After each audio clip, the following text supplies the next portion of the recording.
Hello everyone, welcome और welcome back to my YouTube channel. If you new है please subscribe. तो आज हम करेंगे BECC 105, जिसमें से हमने एक वीडियो बनाया था जिसमें मैं आपको चैप्टर 3 का पढ़ा रही थी, उपभोक्ता का अतिरेक। उसमें जो मैं स्टार्टिंग वीडियो चैप्टर 3 से कर रही हूँ, क्योंकि चैप्टर 3 में मैथ्स के कुछ ज़्यादा ही सम्स हैं। मैं सभी चैप्टर्स करूँगी, जो जो पहले इंपॉर्टेंट चैप्टर्स आ रहे हैं वही उससे स्टार्ट कर रही हूँ। तो पहला जो चैप्टर था उपभोक्ता का अतिरेक, यानी कि उपभोक्ता का बचत। तो इसमें मैंने आपको उपभोक्ता का बचत के बारे में बताया था। अब मैं आपको यहाँ से बताऊँगी कि उपभोक्ता बचत की गणना विधि, की उपभोक्ता की बचत की गणना विधि कैसी होनी चाहिए।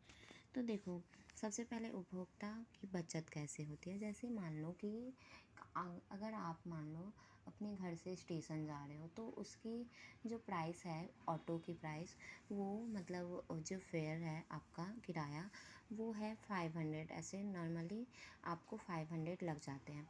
लेकिन उस दिन मतलब अगर आपको उस दिन 100 ही सिर्फ लग रही है क्योंकि क्या मतलब ज़्यादा आदमी मिलने से, या फिर ऐसा हो सकता है कि उस मतलब उस ऑटो वाले को वो सवारी ना मिले, जिस कारण से वो 100 रुपीज़ में ही स्टेशन पहुंचाने के लिए राज़ी हो जा रहा है। तो आपको यहाँ पे जो 400 का फ़ायदा हो रहा है, क्योंकि आपने सोचा था कि आपको देने हैं 500, लेकिन आपको सिर्फ देने पड़ रहे हैं 100, यानी कि आपको 400 का यहाँ पे लाभ हो रहा है, प्रॉफिट हो रहा है। तो ये जो 400 है, ये हमारा है उपभोक्ता का बचत, यानी कि सरप्लस। तो यहाँ पे मैं वही देखूँगी। जैसे यहाँ ये इम्पॉर्टेंट है, देखो, संक्षिप्त में जब कीमत बढ़ती है तो उपभोक्ता जो कीमत चुकाता है और जो कीमत चुकाने के लिए तैयार हो, वो इन दोनों राशियों का अंतर कम हो जाता है। इस प्रकार उपभोक्ता की बचत मात्रा घट जाती है। मतलब जब कीमत बढ़ती है, अगर किसी वस्तु की कीमत बढ़ रही है, उपभोक्ता जो कीमत चुकाता है, मतलब अगर कीमत बढ़ने से फिर उपभोक्ता मतलब जैसे अगर किसी चीज़ की कीमत बढ़ जा रही है, तो आप ये मायने रखता है कि आप वो कीमत चुका रहे हो कि नहीं चुका रहे हो। कि क्योंकि हम क्या करते हैं नॉर्मली, कि अगर किसी चीज़ की कीमत बढ़ जाती है तो हम उसका बहुत ही कम इस्तेमाल करते हैं, मतलब उसकी यूजेज बहुत ही कम हो जाती है। जैसे मान लो, करते तो हैं ही लेकिन बहुत कम करते हैं। जैसे मान लो किसी महीने प्याज की जो कीमत में बढ़ जाती है, तो हम क्या करते हैं, यूज़ करते हैं लेकिन कम यूज़ करने लगते हैं। और जब प्याज सस्ती होती है तो हम 4-5 दे देते हैं, मतलब बहुत ज़्यादा यूज़ करते हैं। और जब उसकी प्राइस बहुत ज़्यादा हो ही रहती है, तो हम उसका यूज़ बहुत ही ज़्यादा ही कम कर देते हैं। तो उसी तरीके से बचत की मात्रा उसमें इस प्रकार उपभोक्ता की बचत की मात्रा घट जाती है, मतलब उसकी बचत कम हो जाती है वहाँ पे, क्योंकि वो ज़्यादा पैसे में सामान खरीद रहा है। पुनः जब कीमत गिर जाती है, किसी वस्तु की कीमत गिर जाती है, तो उपभोक्ता का बचत ज़्यादा हो जाता है, क्योंकि वो कम पैसे में ज़्यादा ये वस्तु का इस्तेमाल कर रहा है, तो इसीलिए उसकी उपभोक्ता की जो बचत है वो ज़्यादा बढ़ जाएगी। तो यहाँ पे हम देखेंगे कि उपभोक्ता बचत की गणना विधि क्या है।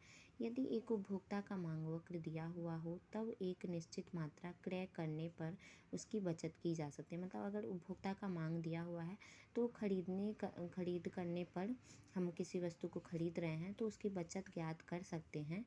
इस स्थिति में हम निम्न रेखा चित्र द्वारा समझेंगे।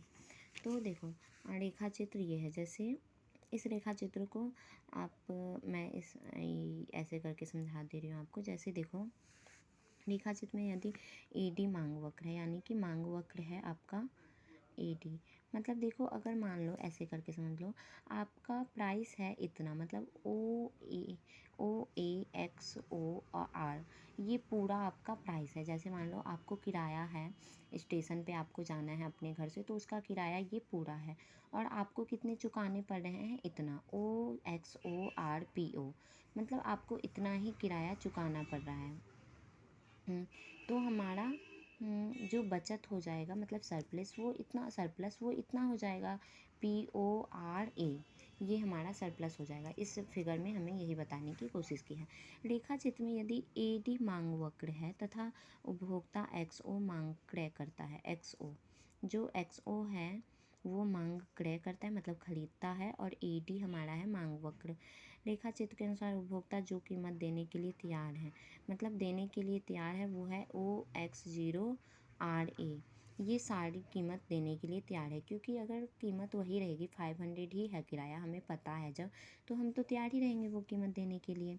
और जो कुल कीमत उपभोक्ता देता है और वो जो आप कीमत दे रहे हो वो कितना OX0RPO, यानी कि OX0RPO आप इतना कीमत दे रहे हो, यानी कि आप देने के लिए तैयार थे ये पूरा कीमत OXORA, लेकिन आप दे रहे हो OXORPO या और, तो आपको यहाँ पे बचत हो रहा है। दोनों का अंतर जो है, मतलब इस पूरे में से इतने को माइनस करने पे आपका जो बचत हो रहा है वो है PORA। ये आपका है सरप्लस, यानी कि उपभोक्ता का बचत कहला रहा है। तो उपभोक्ता की बचत का फॉर्मूला होता है क्षेत्रफल OX0RA का RA माइनस OX0RPO, मतलब इसका क्षेत्रफल इस पूरे का क्षेत्रफल माइनस सिर्फ इसका क्षेत्रफल जो आप चुका रहे हो। तो इसका जो कंज्यूमर सरप्लस का फॉर्मूला होता है, इंटीग्रेट x का पावर x0 डिमांड कर, जो आपका डिमांड दिया रहेगा वहाँ पे वो dx माइनस PO और XO। ठीक है, तो यहाँ पे अब आप एक क्वेश्चन है, इसको हम सॉल्व करेंगे। और देखो चैप्टर 3 में यही पढ़ना है हमें। ये है हमारा चैप्टर 3 उपभोक्ता का अतिरेक, और इसमें यही पढ़ाया जा रहा है। जैसे देख सकते हो उपभोक्ता का जो अतिरेक मतलब भी बचत ही होता है। कंज्यूमर सरप्लस के बारे में और डिमांड कर्व के बारे में बताया गया है, और इसी सब में से मैंने नोट्स बनाए हैं जो मैं आपको पढ़ा रही हूँ अभी। देखो ये वाला जो फिगर है उपभोक्ता वस्तु और कीमत, यही मैं अभी आपको बता रही थी, समझा रही थी। और अब हम देखेंगे कि कैसे उसका हम अभी ये वाला देखेंगे कि कैसे मांग फलन निकालते हैं हम, मतलब ये बचत कैसे निकालेंगे, उपभोक्ता का बचत फॉर्मूला। ये आपको मैं ये फॉर्मूला देखो, फॉर्मूला पे ये बनाया है जो मैं आपको अभी बता रही हूँ, तो यही हमें अभी देखेंगे। ठीक है, तो हमारे पास क्वेश्चन यहाँ पे है, यदि मांग वक्र P equal to 33 minus 3x minus 2x square दिया गया हो, तो और x0 3 दिया है, ये 3 यूनिट दिया हुआ, तब उपभोक्ता की बचत याद करें। मतलब यहाँ पे हमें मांग वक्र प्राइस दे दिया है और x0 दे दिया है, तो हमें अब ये ज्ञात करना है उपभोक्ता की बचत। यहाँ दिया गया मांग वक्र, जो मांग वक्र है वो इतना है 33 minus 3x minus 2x square, और मांग की मात्रा है x0 यानी कि 3 यूनिट। तो P0 जो है यहाँ पे हमारा P जो है वो हमारा P0 ही है, मतलब P0 अब हम इसको सॉल्व करके निकालेंगे। 33 माइनस P दिया हुआ है और P0 हमें चाहिए, तो P0 हम ऐसे निकालेंगे 33 minus 3x minus 2x square. इस पे x की वैल्यू रख के, x की वैल्यू कौन सी, तो x की वैल्यू जो यहाँ पे दिया हुआ है x0 की वैल्यू x की वैल्यू है यानी कि 3, तो 33 माइनस 3 x की वैल्यू रख देंगे 3, 2 इंटू एक्स की वैल्यू रख देंगे 3 स्क्वायर। इसको सॉल्व कर देंगे तो ये हो जाएगा 33 माइनस 9 माइनस 2 इंटू 9, यानी कि 33 माइनस 9 माइनस 18, तो 33 माइनस 27 यानी कि 6 आ गया आपका ये P0। तो अब हम इस फॉर्मूले पे कंज्यूमर सरप्लस के फॉर्मूले पे लगा देंगे, यानी कि इंटीग्रेट x0 डिमांड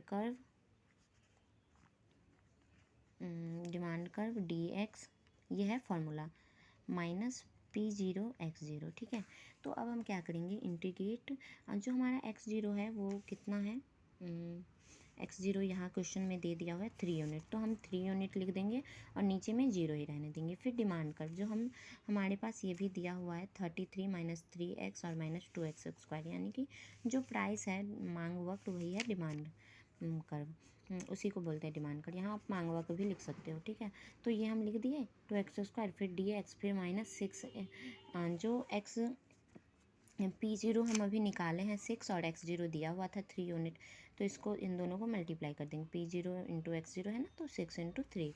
तो अब देखो इसको हम क्या करेंगे, इसको हम इंटीग्रेट करेंगे। इंटीग्रेट करने का आपको आता है ना कि कैसे इंटीग्रेट करते हैं, जैसे देखो जैसे ये है ना इंटीग्रेशन x का पावर 5 माइनस 3x dx, तो हमें क्या करना है, पावर में 1 जोड़ना है और बाय में भी 1 जोड़ना है पावर में से, जैसे कि है ना यहाँ पे x का पावर 5 है, तो क्या करना है x 5 प्लस 1 बाय 5+1 यही जो ऊपर में है, तो ये हो जाएगा x का पावर 6 माइनस 6। तो इसी तरीके से 3x है ना, तो 3 मतलब x का पावर 1, तो 1 में फिर से 1 ऐड करेंगे, मतलब आपको सब में 1 ऐड करना है। जैसे यहाँ पे 5 था ना, तो 1 ऐड किया और बाय में फिर 1 कर देना है। तो फिर x का पावर 1 है इधर, तो इधर भी 1 ही बाय में 1 लिखेंगे और ऐड कर देंगे 1। तो इसी तरीके से देखो 33 है, तो 33 मतलब x का पावर 33 में हम dx को हटाने के लिए फिर 33x डाल देंगे। जैसे कि x का पावर 0 इक्वल टू 1 होता है, वैसे ही 33 अगर कोई भी वेरिएबल यूज ना हो तो हम उसमें x यूज कर लेंगे। ओके, जैसे यहाँ पे अगर 5 रहता तो 5x माइनस 3x का पावर 1 है, तो 1 + 1 2 और बाय में फिर 2, जो यहाँ पे आएगा वो वहाँ यहाँ पर भी, और यहाँ पे हम ऐड 1 करेंगे, यहाँ पर भी 1, मतलब कि ऐसे देखो 3 1 + 1 बाय 1 + 1 यानी कि 2। फिर 2x² है ना, तो 2x 2 + 1 2 + 1 यानी कि 2x³ बाय 3 और -18। फिर ये इन दोनों का एलसीएम लेंगे 6, फिर 36 यहाँ पे कुछ नहीं है डिनोमिनेटर में, मतलब 1 1 6 ज़ा 6, तो 6 33 ज़ा 198, फिर 2 3 ज़ा 6, तो 3 3 ज़ा 9x², फिर 3 2 ज़ा 6, तो 2 2 ज़ा 4x³। और ये अब हम x का वैल्यू रखेंगे 3, जो यहाँ पे है ना 3x0 यानी कि 3 इंटीग्रेट कर जो रहे हैं हम, तो यहाँ पे x का वैल्यू, इस सब x का वैल्यू अब 3 रखेंगे। तो व्हेन x इक्वल टू 3, तो अब x के जगह पे हमें रखना है 3, तो 198 इंटू 3 -9 इंटू 3 का स्क्वायर, मतलब सभी जगह पे x की जगह पे आपको 3 रखना है। तो 5, फिर अब इसको सॉल्व कर दोगे, 594 -81 -108/6 -18 है, तो -18। अब इन सबको माइनस करके प्लस करके फिर आ गया 405/6 है, तो /6 -18, डिनोमिनेटर में कुछ नहीं है मतलब 1। फिर इन दोनों को सॉल्व कर देंगे, एलसीएम आ गया 6, फिर इसको 6 को डिवाइड करके फिर मल्टीप्लाई कर दिए तो वही आ गया। फिर हमारा आंसर फाइनली आ गया 49.1। तो ये जो हमारा है ये आ गया हमारा उपभोक्ता की बचत, यानी कि सरप्लस आ गया, ये कंज्यूमर सरप्लस। तो इसी तरीके से ये क्वेश्चन आपको थ्योरेटिकल भी आ सकता है, जो मैंने उस दिन बताया था कि कंज्यूमर सरप्लस यानी कि बचत, उपभोक्ता का बचत क्या है, और ऐसे सॉल्व करने के लिए भी दे सकता है। जैसे एक और क्वेश्चन है यहाँ पे, यदि मांग एवं पूर्ति फलन क्रमशः PD इक्वल टू 6 - x² और P5 इक्वल टू 14 + x है, तो दिया गया है, तो उपभोक्ता का बचत CS ज्ञात कीजिए। तो ये भी इसी तरीके से बनेगा, आप लोग सॉल्व करिए, और अगर क्वेश्चन ना बने तो फिर आप मुझे कमेंट करना। ये आप लोगों के लिए, ये क्वेश्चन आप लोगों के लिए होमवर्क है, आप लोगों को खुद से ही बनाना है। ओके, और अगर ना बने तो फिर मैं आपको बता दूँगी। Okay guys, thank you and thank you for watching videos. और ये चैप्टर 3 कंप्लीट हो जाएंगे, फिर मैं आपको चैप्टर 1 स्टार्ट करूँगी। ओके, पहले चैप्टर 3 बहुत इंपॉर्टेंट है, क्योंकि इसमें बहुत ज़्यादा मैथ्स के सम्स दिए हुए हैं, इसलिए मैं चैप्टर 3 स्टार्ट की हूँ अभी। Okay, thank you and thank you for watching videos. Please like, subscribe and share. Thank you.